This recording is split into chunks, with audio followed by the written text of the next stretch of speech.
हिमाचल में मौसम साफ हो गया है, लेकिन लैंडस्लाइड की घटनाएं अभी भी सामने आ रही हैं। सरकार इसको लेकर अब गंभीर नजर आ रही है। मुख्यमंत्री सुखविंदर सिंह सुक्खू लगातार अधिकारियों के साथ इस बारे में बैठकें कर रहे हैं और फीडबैक कर रहे हैं। इन बैठकों में कई महत्वपूर्ण फैसले किए गए हैं। बैठक में फैसला लिया गया है कि शिमला शहर में फिलहाल खुदाई और निर्माण कार्यों पर पूरी तरह से रोक लगा दी जाए और इसके साथ ही पेड़ कटान पर भी रोक लगा दी जाए। सुखविंदर सिंह सुक्खू ने कहा है कि प्रदेश में मौसम साफ हो गया है, लेकिन लैंडस्लाइड का खतरा अभी भी बना हुआ है। बीते दिनों कुल्लू में लैंडस्लाइड हुआ। अभी सरकार का पूरा ध्यान बागवानों के फल और सब्जी को मंडियों तक पहुंचाने के लिए लगा हुआ है। उन्होंने कहा कि बैठक में इसको लेकर चर्चा हुई है और साथ में ये भी चर्चा हुई है कि शिमला में जहाँ खुदाई का काम चल रहा है और जहाँ भवन बन रहे हैं उस पर अब रोक लगा दी जाए। उन्होंने कहा कि पेड़ कटान के ऊपर भी पूरी तरह से रोक लगा दी गई है। भवन निर्माण में पिछले 40 सालों से व्यवस्था चली आ रही है, उसमें सरकार जरूरी बदलाव भी करेगी। उन्होंने कहा कि प्रदेश में लोगों के मकान और जमीन खत्म हो गई है, सरकार अपनी ओर से राहत देने की कोशिश कर रही है। जब बारिश के बाद जब धूप लगती है तो उसके बाद और लैंडस्लाइड्स होने का खतरा रहता है, जैसे कि पिछले कल कुल्लू में लैंडस्लाइड्स हुआ। मेन मकसद अभी भी हमारा ध्यान है कि जो सब्जी किसान की है, जो बागवान का फल है, वो मंडियों तक पहुँचे। अभी उस संदर्भ में बात हुई है और कुछ एक चीज़ों को हमने दोबारा से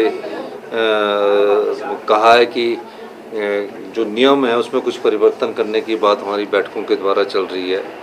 और अभी हमने शिमला में, क्योंकि बारिश के बाद जहाँ खुदाई का काम है उस संदर्भ में अभी मैंने चर्चा की है कि जो अभी हमारे मकान का काम शुरू है या कोई और काम शुरू है उसको कुछ समय के लिए हमें कैसे रोका जा सकता है, उस दृष्टिकोण से भी हम बात कर रहे हैं। तो निश्चित तौर पर शिमला से पेड़ काटने के लिए भी हमने अभी मना कर दिया जब तक कोई उसके सर्वे नहीं हो जाता कि ये पेड़ बहुत डेंजरस है।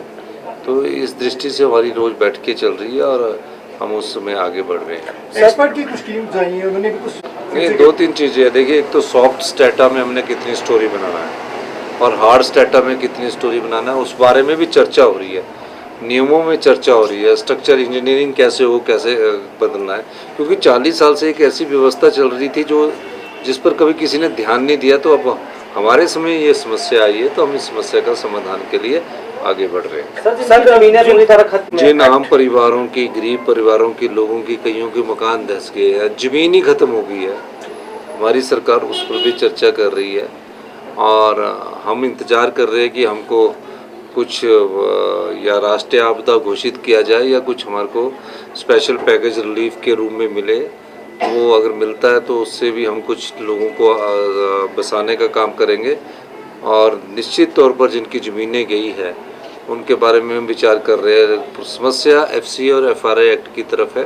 मैंने उस मामले में चिट्ठी लिखी है और एक और मैंने पत्र लिखा है जिसका कि हमारे यहाँ मक डिस्पोजल की कोई साइट्स नोटिफाई नहीं है। नाला में आके हम मक डाल जाते हैं और नाला चौक हो जाता है और जब चौक हो जाता है तो जब धीरे धीरे लैंडस्लाइड्स होता है तो मड स्लाइड्स के रूप में पहुँचता है और मकानों को नुकसान पहुँचाता है। तो हमने कहा है कि हमें एफआरए के तहत मक्स की जो साइट्स है उसको नोटिफाई करने की परमिशन दी जाए। तो इस संदर्भ में अभी चर्चा चल रही है। सर, एक आप कि जिसकी जितनी सामर्थ्यता है और जो अपना कुछ भी योगदान देना चाहता है तो गूगल पे के द्वारा दे सकते हैं, हमारे बैंक अकाउंट है वो दे सकता है और उसको आयकर की धारा 80 के तहत नियमों में छूट भी है। और ये जितना भी पैसा है वो आम आदमी के विकास में और जिनके घर उजड़ गए हैं उनके घर बसाने में काम आएगा।